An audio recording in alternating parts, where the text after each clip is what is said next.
কোনো মানে কাউকে কোনো টাকা দিতে হচ্ছে কিনা? এখন পর্যন্ত না, শুধু ময়লার টাকাটা দেওয়া লাগছে।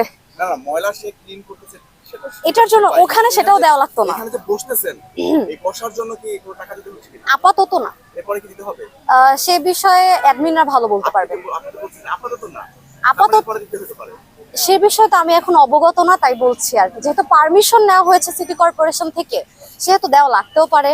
আবার আমাদের অ্যাডমিন ভাইয়েরা যদি কথা বলে নেয়, আমাদের অ্যাডমিন ভাইয়ের মধ্যে একজন পুলিশ আছেন, তিনি যদি কথা বলে নেন তাহলে হয়তো নাও দেওয়া লাগতে পারে। আমি এই বিষয়ে এখনো জানি না। যদি টাকাটা দেওয়া লাগে তাহলে আপনি কি বলতে চাচ্ছেন? সে বিষয়ে আমি একটু চিন্তা করে দেখবো যে আমি এখানে থাকবো কিনা, আমি জানি না। আচ্ছা, আপনি এখানে সেল কেমন পাচ্ছেন? আলহামদুলিল্লাহ, মানুষ অনেক পছন্দ করছে। আপনি কি পরে আবার আসবেন? দেখা গেছে যে এখন এখানে সবাই বসছে, কিছুদিন পরে নাও থাকতে পারে। আপনার এক্সপেরিয়েন্স কি বলে? থাকবে? মানে আমি তো বুঝলাম না, এখানে তো আরেকবার বলেন। আপনার যেমন এখানে বসছিলেন, হ্যাঁ, ওখান হ্যাঁ। থেকে কোন একটা কারণে এখানে চলে আসছেন। এখন এখানে কি ব্যবসা কি চলবে নাকি আবার বন্ধ হয়ে যাবে? না, যেহেতু পারমিশন নিয়ে এসেছে সে তো চলবে। ভাইয়া, আপুর দোকান থেকে একটু এই সাইডে চলে আসেন, বেচারিও তো সেল করছে, তাই না?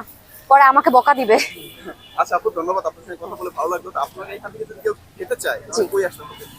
এটা হচ্ছে আগারগাঁ নতুন রাস্তা, ইসলামিক ফাউন্ডেশনের অপোজিটে।